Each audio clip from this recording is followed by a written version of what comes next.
What's good, guys? How's it going? Savage Red Recovery here, back for another one. We're about to get into this video about the real. It's just a 3-minute clip.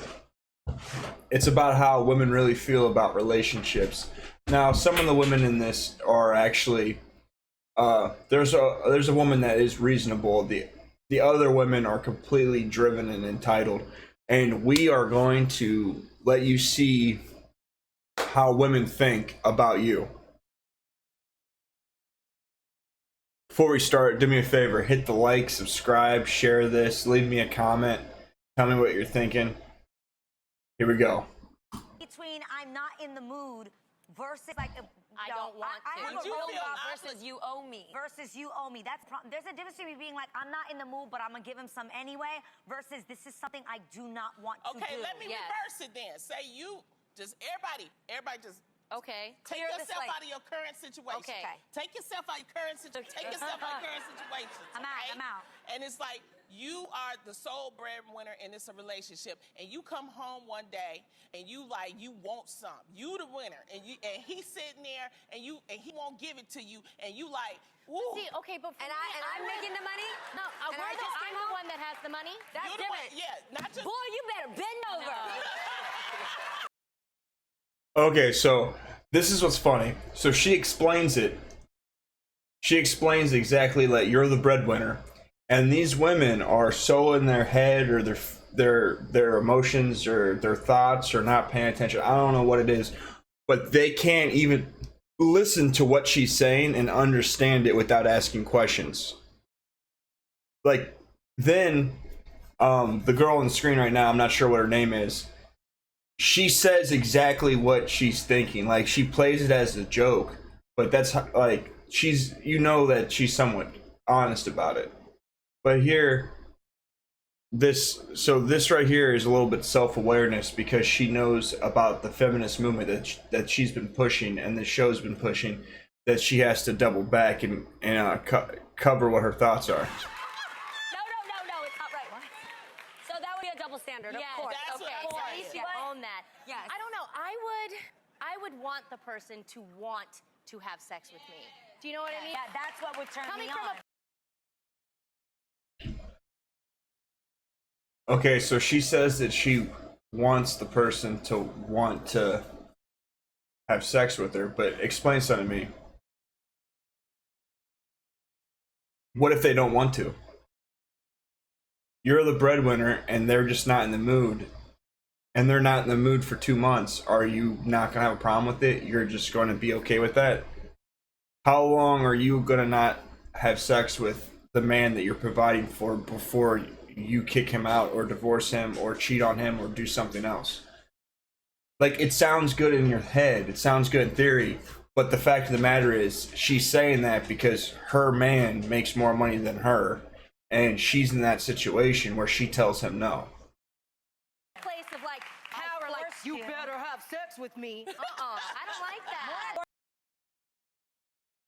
This is 2020. Who literally talks like that? The amount of simping and cuckery that goes on here in America, I doubt there are very, very few people that actually speak to women like that. Now, I'm not going to say that there isn't role playing or kink or like sub-dom type of situations that go on where that is the thing. But your average person, who speaks like that to a woman? For God's sakes, we got male feminists out here.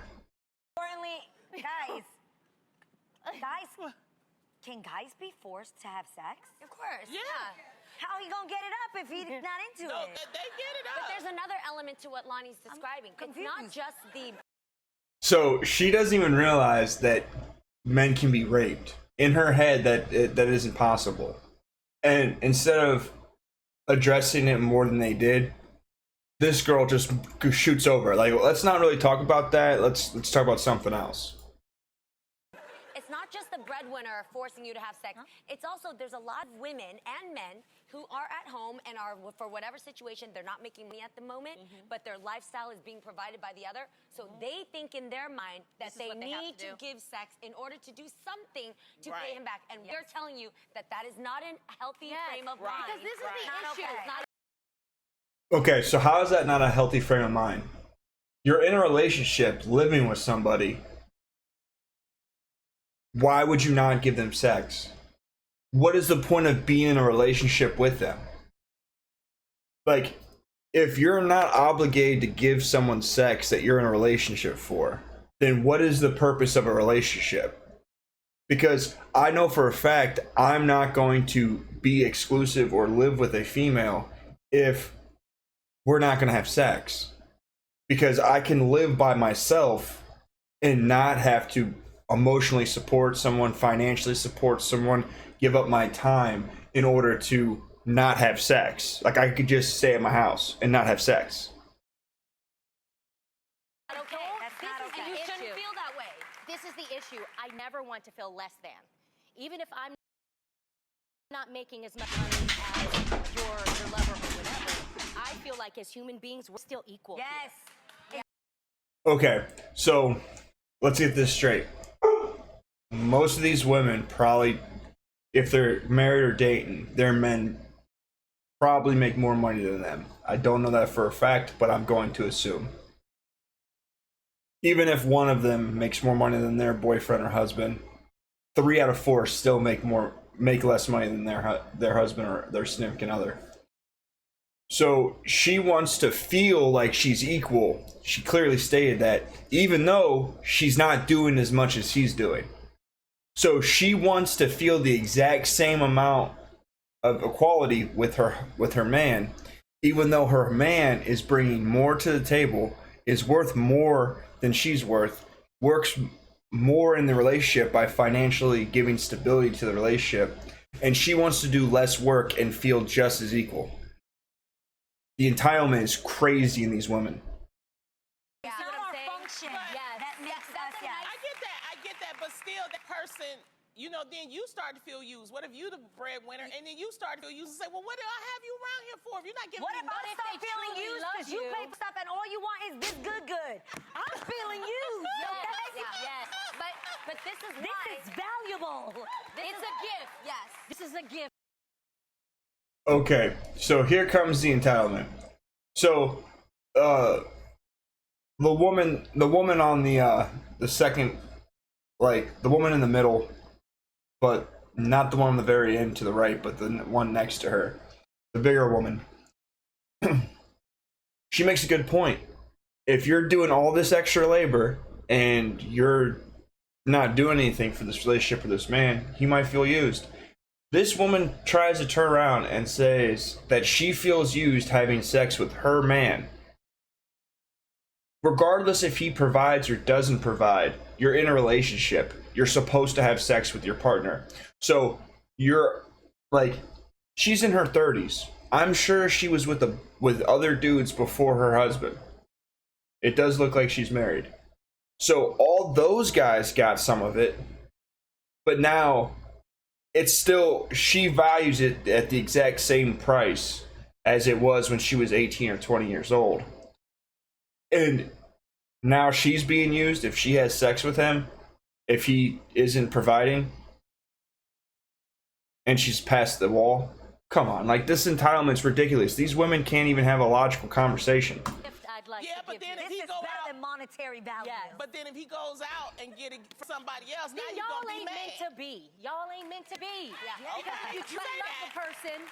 And this is why we've talked about this at the table before. This is why we said when it comes to marriage or any type of living situation, you got to make sure that you bring some type of value into the relationship. Or other equal than sex. expectation. Yeah, or manage expectation. That's key. Because at some point, you're going to end up in that predicament where you feel like, yo, all I got to give up here is this good, Well, and that's not actually, going to be it's good, not good more for than you. that. It's You're more than actually more than that. It's companionship. It's Yes. love. Of It's course, all of yes, that yes, kind sure. of stuff that makes Yes. a good relationship. Absolutely. So Yes, I think that's the point. So, Great thank you, conversation.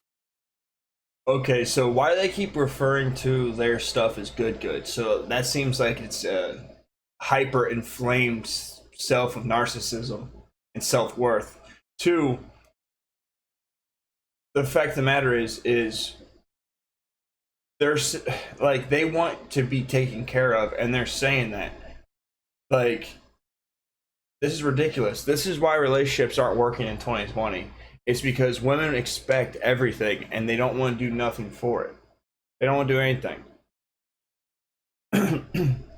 You want to be equal as a man, but you do half the work. You're equal to a man because you have sex with your man. You're okay. So when two people have sex, it's for both people. Both people, it's enjoyable for. It's not enjoyable for one or the other. And all these women are in their 30s, which is when women hit their sexual peak. So if anything, the guy in his 30s either has the same sex drive or less sex drive than they do. So it's a wash. You can't say that your vagina is worth more than his member. Like this is just gonna make me mad, because these women are delusional. They're absolutely delusional. And this trash is being pushed out to all the women that are all the women that we're dating. And I guarantee these women don't act like this unless they're with super, super soft, simp, feminist men. Alright. Well, like I said, do me a favor, subscribe, hit the like, share it for me. Help me out with that algorithm, because you know that algorithm is a master of shadow banning. But with that being said, guys, I'll see you guys on the next one. Peace, brothers.